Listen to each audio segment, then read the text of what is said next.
Hi YouTube, this is Robert Holloway. Again, I'd like to talk about my passion about astrology, but I came to a realization, to all the skeptics and critics against astrology, you say these things, you insult us, you make fun of us, but it's hard to explain why we believe in it, why astrologers have such a passion towards astrology. I mean, how do we look into the skies and tell you what we see? How can we say that that star will bring you blessings and that star will teach you discipline and hardship? It's hard to explain that. You have to experience it yourself. It's like with psychic ability, you doubt psychic ability. I don't understand why. It's like a blind person doubting vision or light, or a deaf person doubting the existence of music. You've never experienced it, and that part I understand. If I've never experienced the effects of astrology or psychic ability or magical powers or dream work or any of those, I would be a critic too. I would be a doubter. Hell, it said it in my chart. So I understand. I understand that it's such a hard concept to grasp, and you need proof. I understand that. Yes, you do need proof.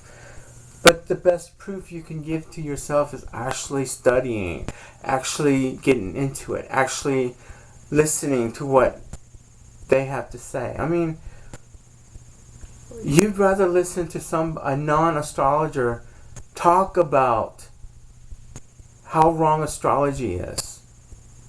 It's not like we have a doctrine that says all this stuff and it's the word of God like Christians do with the Bible and Muslims do with the Quran. It's not like that. And what we teach and what we learn and what we offer to the world, it's not going to hurt people unless they take it too far. If you take anything too far, it could be dangerous. If you overdo things if you take things for granted or you take things, literally, you're going to go crazy.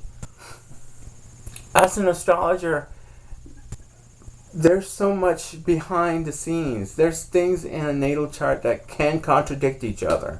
For example, somebody who has a strong moon influence, yet at the same time also have a strong Saturn influence. There's a contradiction there. Or somebody who has Uranus in the ascendant, yet their sun is strong in the midheaven. There's a contradiction there. Yes, there are contradictions in the natal chart. Yes, there are contradictions in relationship. There's a lot of contradictions in relationship charts.